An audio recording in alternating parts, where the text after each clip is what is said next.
Hey everyone, guess who's back? Yes, the Corvids Coffee podcast is now back, and it's been a whirlwind of a year so far. So much has happened, and I can't wait to tell you guys all about it. So let's dive in. But before we continue, I want to let you know that we've created a Reddit page for the podcast for you to submit stories and ask for advice, coffee recs, and connect to the community. And we'd love to hear from you and your craziest experience at coffee shop or drive through or line. You can find us on r/Corvids Talk, and it will also be linked in the episode's bio.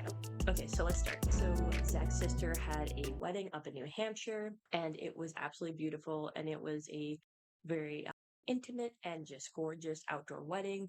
It was one of the best weddings I've been to, and it was just a wonderful time, and it was so lovely, the ceremony, and the brides were dressed impeccably. They both looked gorgeous. So congrats to the happy couple. I also, right after the wedding, I turned 29 for my birthday. So my 29th birthday with Tori, and we celebrated at the Lost Shoe Brewing Company. And it was fun. We got to have our family. I had Zach's family and Zach there as well. Zach and I also signed for our first apartment together on July 11th, which was a day after our 1 year anniversary. And we've mostly unpacked everything. So we still have a few boxes left to unpack, and I can't wait to decorate our place for the fall. We've been here officially for a little over a month now. Shortly after we got the apartment, we went to Lake Winnipesaukee, and we had a very fun time with his family, and we got to go to the lake and go to all these nice little shops downtown. And one of the places we visited was a coffee shop called Identity Coffee Co. Identity Coffee Co. Just to clarify, this is in no way an ad. I just really love this coffee shop. It's one of my new favorites that I visited this year, and the space was absolutely incredible. It was kind of hidden in the mill shops in where was it? It was in the Mill Falls Marketplace area in Meredith, New Hampshire, and it was very big for a coffee shop. There were a lot of tables to sit at, very cozy area. They had games on the table like chess, and they had cards, and they had a little bookshelf in the corner with a nice little reading nook so you could relax there. It gets very busy on Fridays and Saturdays. We went there about 3 times, I want to say, and we loved it. Zach has been up there before, so this is my first time personally trying it, and it was just amazing. Zach had gotten the Maple Cubano, which is one of their classic orders, and for that shop, and they also had the Beekeeper latte, which was so good. It kind of reminds me of another latte I've had back home, but a little bit sweeter and definitely more honey in the flavor, and it was so good. I definitely recommend it. It was a 10 out of 10 experience. And another really good thing that I got there was a French toast muffin with a really crispy cinnamon topping, and it's so good. It was just it's like one of your local home kind of coffee shops when you think about it, for that kind of coffee and the pastries. There's just something about it that makes it kind of feel like home. So it was really, really good. They actually have 7 locations currently. One in Meredith that I went to, Meredith, New Hampshire. There's one in Taunton, Mass, Westminster, Mass, Fitchburg, Mass, and then there's one at Wachusett Ski Mountain, one at the Waterville Valley Ski Resort, and one in Wind Gap, Pennsylvania. And they have another one coming soon, but follow them on their Instagram at Identity Coffee Co. You can see more updates on when that 8th location comes out, and to keep up on any specials that they have or any fun things that they're doing. They do support a lot of organizations, and their mission is to promote change in all communities across New England and serving coffee to, create kind of happiness around. They're definitely a really great shop to go to, filled with wonderful people, very friendly staff. And if you check out my TikTok account, you can also see the video I made on there when I went, and they had a Where's Waldo kind of hidden in there because they have a ton up there near New Hampshire. So I found some of the other shops around the area, but that one was really cool to see Waldo kind of hidden in there. So you'll see him in that video I have. The shop's also family owned, and it's New England based. So it's definitely one that's around the area. The closest one to me is probably the Taunton or the Fitchburg location. So I will be going there at one point with Zach, and we will be taking a trip to go get coffee from there at some point. And I can't wait to see what they have for fall. I'm really excited for fall. And the trip was just wonderful to get to spend time with Zach and his family and just kind of relax, watch to movies, and just play some Mario Kart competitively. And it was just an overall really fun time, and I'm really glad. that I got to fit that trip in there because it's been very busy lately and I needed some respite. So that was what I needed. Shortly after the trip, I did end up going to urgent care because I've been having some kind of health issues lately where I do have some health complications in my both sides of my family. So I was concerned it could have been one of those. I was getting really dizzy and nauseous and just having kind of all these sorts of problems and feeling very, very low energy. And I don't know if it was just because of the stress. So when I went to urgent care during the week, I think it was towards the end of, no, sorry, it was earlier this month, but I'd been feeling like crap for about over a month. So when I went to urgent care, they had done an EKG and then they did an overall assessment to check my vitals and found that both my ears were completely clogged up. And once they cleared it, they realized I had a double ear infection. So I ended up taking Medicaid drops after, but after they cleared out my ears, I felt so much better and less disoriented. So I'm now finished with the drops. That was crazy to get to. It took a little while for the test too. I'm just glad that that was solved for now. I still have to get blood tests done at some point, but I will be rescheduling those because there's more craziness to follow. But before I get into that, me and Zach adopted two cats, and we got them from the Hope Haven Pet Rescue that's based in Worcester, Mass. We adopted two pairs of 5-month-old kittens, which we have named Cinnamon and Toast. And Toast I've had picked out for a while for the name, and Toast is definitely our shy boy. Cinnamon is definitely more outgoing, sort of older brother. He's also a little bit bigger than Toast, so he is classified as the older brother. They have been so sweet and cuddly, and they've been getting used to our home, and of course, causing chaos. But poor cat doesn't. And we talked with Heather from the Pet Rescue, who helped us adopt the boys, and she's incredibly kind and caring with them. We also met with Emily, who started Hope Haven. She offered any assistance we might need in the future, especially if we're considering bringing them to the vet, because that can be costly. And sometimes, she has known their history and she's known a lot of the pets she has rescued and has helped find homes for. So it's nice knowing that, she's very close by and that we have her contact information to ask, if she knows anything that might, relate to their medical history and also their mannerisms. She knows them and the boys love her. And she's just an absolutely sweet and kind soul. She's one of the most genuine people I think I've met. And I talked to her about, how she started the pet rescue and all about the cats she has rescued that she has adopted herself. She is so sweet. And you can tell she really loves and cares for these pets that she rescues and would do anything to help them. And, I really hope that there are more people who are compassionate and kind like her out there in the world that will rescue more pets and to provide that kind of caring and love that they need. So, if you are looking for like a cat or a dog, a rabbit, or just a pet to love and give a welcoming home to, you should go and find your pet at the Hope Haven Pet Rescue. And I will link their website as well as our Facebook page in the episode bio. So if you do want to check it out or have any questions, reach out on there and also message me because I do have some information that of how like we went through the process and just about like, just how great it was for communication. So after getting our cats, unfortunately, I did have a car accident. I did go through a car accident. Was the worst timing because this was right before my sister Tori's wedding that weekend coming up. So it happened on this past Thursday, and I I was just so stressed out. I think I've reached like, when they say kind of bad luck happens in threes, it was almost kind of like a case of, well, I've already been stressed or I had medical issues and now I have a car accident. My car is now in the shop. Thankfully, it's repairable. So I am waiting to hear back on the status of when that will be completed for the repairs. So I am looking into option for either a rental car or to borrow someone's car for the meantime. I'm still figuring out that this week since I am thankfully remote for my work for this week. My work is great to have accommodated that. So it's been kind of all over the place. And then, like I mentioned, Tori's wedding weekend was right after that. And it was great. It was just a lot bit to prep for, but we did, we got everything set and it was an absolutely beautiful ceremony, beautiful reception. It's funny because there's actually, once I get the photo from Tori, when she gets all of her wedding photos, I do want to bring up some from the ceremony because at the church we went to for Tori and Dirk's ceremony, there was a cat and there was a cat. The cat wasn't just an abandoned cat. When we got there, we saw it just sitting in the middle of the aisle when you go in, and it was just like laying there, and it was actually the pastor's cat. Her name is Pishka, and she is a Portuguese name. And she was just kind of laying there, and she was very friendly and greeting the guests. She had a little pouch and stuff, and she was just so sweet. And whenever I see an animal, I get super obsessed. So I kept talking to guests as I came in and said, "Hey, have you met?" Like it's like, welcome to the wedding. Also, have you met this? Have you met the pastor's cat Pishka?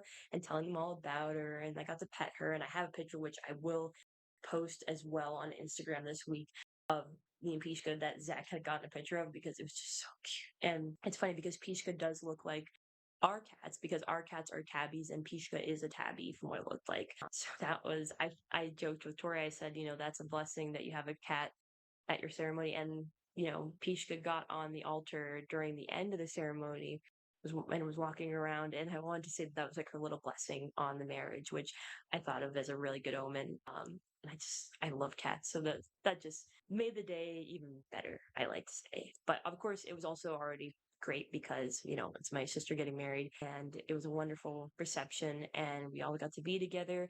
There was some craziness, but there not every wedding goes off without a hitch. So we still had a great time. Tori had an amazing time and everything was just absolutely beautiful and very fun. Also, the cake was really delicious. I know that because I still have two things of leftovers of cake that Tori dropped off to me before she headed out for her honeymoon.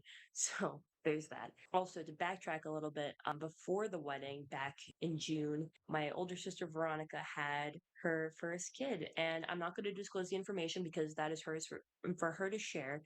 I'll just say that it's a little girl. That's my niece, and to nickname my niece to give her a name on here because, like I said, not my information to share. We call her Peanut, and that is actually true. We do call her Peanut, and we've called her Peanut since the womb before we knew if it was a boy or a girl. And, she is just the light of my life, and she is a part of one of my favorite people. Veronica's just my sisters are both amazing. Veronica is just such a incredible person with so much determination and she's absolutely like beautiful and a wonderful, very wise and compassionate person. And I feel like her kid is inheriting all those great parts about her as well. Even though it's too young, hard to tell because she's too young to tell because she is just under 2 months. She is amazing, and my niece is incredible. I'm really very, very happy to be an aunt because when I found out when Veronica had told us back during the holidays that she's expecting, that her and Chris were expecting, I cried because she gave me and Tori and via aunt t-shirts, and that just absolutely touched me that I was gonna be an aunt and that she was gonna be a mom. And I think the thing is I feel like a lot of people think that when they become a parent that they lose themselves, but Veronica has always been Veronica to me. She'll never not be that. She's a mom in addition to that. This is just one of many things you're known for throughout your life, and Veronica is an academic. She is a wonderful individual. She's an amazing person, and she is an amazing friend, sister, now mother, and confidant. And she's absolutely incredible. And if she does listen to this episode, Veronica, I love you very much. And I'm so glad to have you in my life and to be able to be in your life for Peanut and for you. And it's a blessing every day. So thank you for always being there. She actually would stand up with me. I begged her to stand up with me, but she gladly did during Tori's reception for when I gave my maid of honor speech because I got very emotional during that. Got a lot of compliments on it, which was really great. I didn't think it was anything crazy, but I had remembered writing that speech about like 6 months ago when it kind of all popped in my head at once. I just wrote it all down. I edited it a little bit. I even edited it the day before, like just the end part. And it was just kind of everything on my mind that I wanted to say that I wanted to thank Tori for and for her giving me a home during one of the hardest transitions of my life and during a really big turning point in my life, especially now that I'm getting older and seeing how fast time goes by. It was really comforting to have somebody that would open their door to me, and especially being my twin sister. If I say any more, I'm going to cry. But it was absolutely, wonderful to be a part of her day and to be in that role for her. So, if you get chosen, if somebody gets chosen to be a maid or man of honor, that's a very special thing. And sometimes you don't always have to have that role, but you are when you're picked to be in somebody's wedding party and or picked to be part of their day, even as a guest, it's a very wonderful thing. So that means that they see you being around a long time in their life. All right. I feel like I kind of I've been speed running through this. I'm a fast talker by nature. Also, if you haven't yet, you should go get a fall themed beverage at Dunkin' Donuts. I know I will, especially since I've been waiting so long for it. And I know what people are going to say. Well, the first day of fall is not until I I think it's like September. Yeah, September 22nd. It's so late. But I think for me, it starts as soon as the fall menu drops, or even sooner than that when Home Goods and everywhere else gets the fall decorations. But fall has always been in my heart every year round. I always keep a few Halloween, quote unquote, Halloween decorations up all year long. It's just in my crow picture, which I have off to the side somewhere, but I've been meaning to hang it up and I'll have to include some pictures of my wall art in our office space. That's Zach's desk over there. And I have mine. So it's definitely, I have a few of those things here, but I can't wait to be able to get a fall coffee at Dunkin's and then eventually at Starbucks, which I believe Starbucks, their menu drop is actually like, I want to say the week after. It should be around like the 25th. So I think it's about like less than a week after Dunkin's drops theirs. So that'll be good, like the pumpkin cream shake and espresso. And I want to know, like, what you guys think. Do you think pumpkin spice is overrated? And if you do like pumpkin spice, would you say that Dunkin' has a better pumpkin spice flavoring than Starbucks does? I want to know, like, definitely vote and let me know what you think. And if you have a reason why or why it tastes better than the other, definitely tell me. And what your favorite fall drink is. I would love to have some recommendations because I love getting recommended stuff. Even if I end up not liking it, at least I tried it. So, plus, there's like plenty of other things too. I mean, you could get something that basically tastes like apple cider in a coffee form, and there's so many like interesting, like kind of secret menu stuff people put up or like different combinations. Like, I love seeing that on TikTok and Instagram when people are like, oh, you should try this instead. Or if you get this specific, like, if you get like a pumpkin cream if you get like a pumpkin iced latte, but then add this to it so it tastes kind of like pumpkin pie or something. There's really good stuff that way. There's plenty of videos on how to make your own like pumpkin cold foam or pumpkin flavor or like just pumpkin iced coffee at home, which is really nice. I do have to get some baking spices at some point, like nutmeg and pumpkin pie spice and all the great stuff. So yeah, if you have any recommendations or even just like recipes for it, for how to make at home coffee, because I've been now making a lot of at home coffee. I made two coffees today. I made a salted caramel and French vanilla iced latte with the Oatly oat milk barista edition, which I definitely recommend. And it was so good. I Hence why I made two. I made two of them in a probably less than 10-ounce cup, which was my glass skull mug. I love that one. It's so fun. I didn't even remember where I got it from. It's just one of my favorites. And I really do want to like start honing in on my coffee making skills because Zach and I have an espresso machine now and an espresso pods can be a little expensive, but it's really good coffee. And ours is like a nice green one with like kind of like a cream base of it. It's it's kind of a nice like little colorful piece, and it fits pretty well in our kitchen. With our kitchen small, but I definitely want to make those. So if you have any recommendations, I would love some. But to follow up on some other notes, because I thought the episode would be much longer than I was expecting. Like right now, we're at the 20-ish minute mark. I also wanted to bring back some other stuff. So I am looking into interviewing some coffee shops. One that I have in mind that's out in Holden, Mass, but I'm going to keep that a secret for now. I did talk with actually the owner of the coffee shop, and I do want to email him to get an interview on the books, especially with the fall coming up, because I think that would be a really great time to start doing it. So I will be looking into that. I also, this is going to sound like I'm really reaching out there, but I really want to get two dream kind of celebrity interviews, which wish me luck.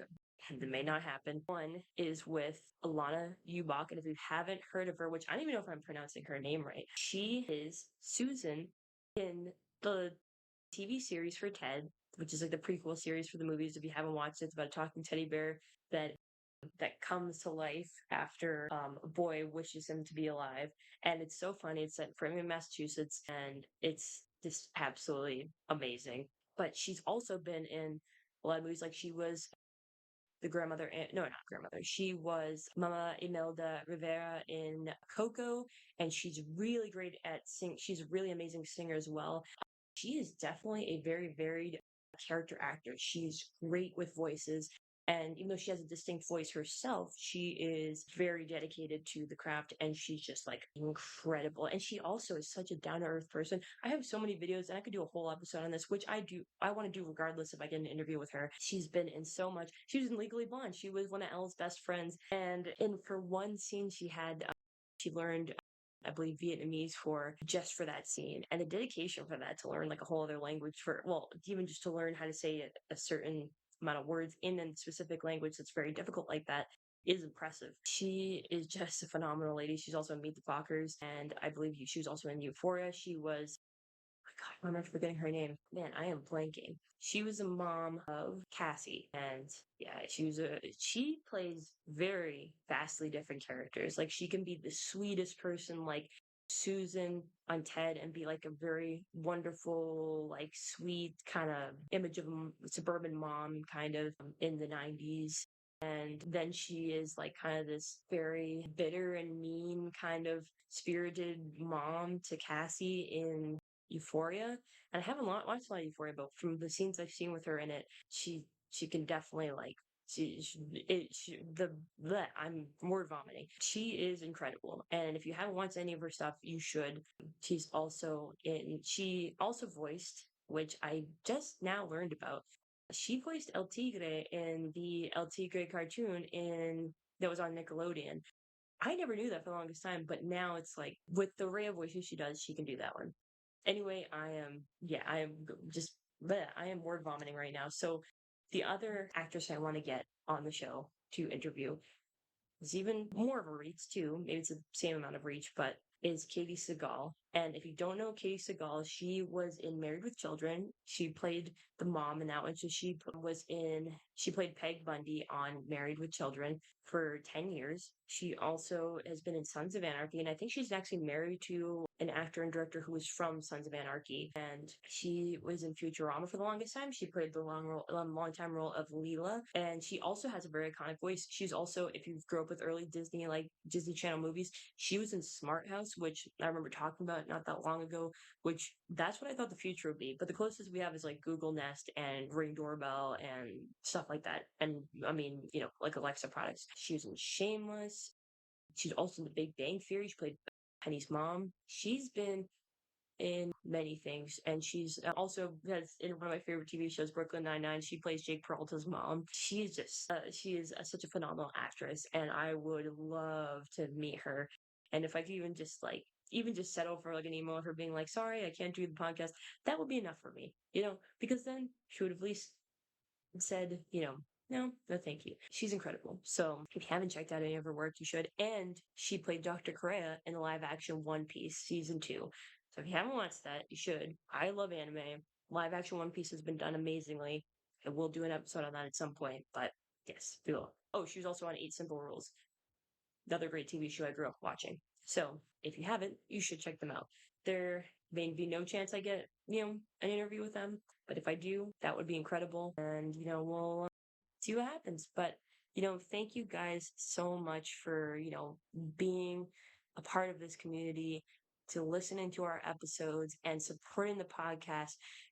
We appreciate you guys so much. And I hope we keep growing as a community. I hope we grow to thousands of viewers, of thousands of listeners monthly if we can. And if not, I'm happy where I'm at. This has always been a passion project of mine, and I will keep doing it for as long as I can. Whether life changes or not, I still want to do it. And I will be making it 2 episodes a month. Right now, the schedule will be a little weird because I will be having this first episode back this Wednesday, and then I will be posting another episode more towards the end of the month. So it might be like a little weird. It might not land on a Wednesday. And if it does land on a Wednesday, the earliest I will get it out will be the 26th of August or latest September 2nd. So we'll see, but I have plenty of ideas. I have like a 20 ideas on a list because it's been over 3 months since the last episode we had. But thank you again for listening and for staying tuned. I hope wonderful week and wonderful rest of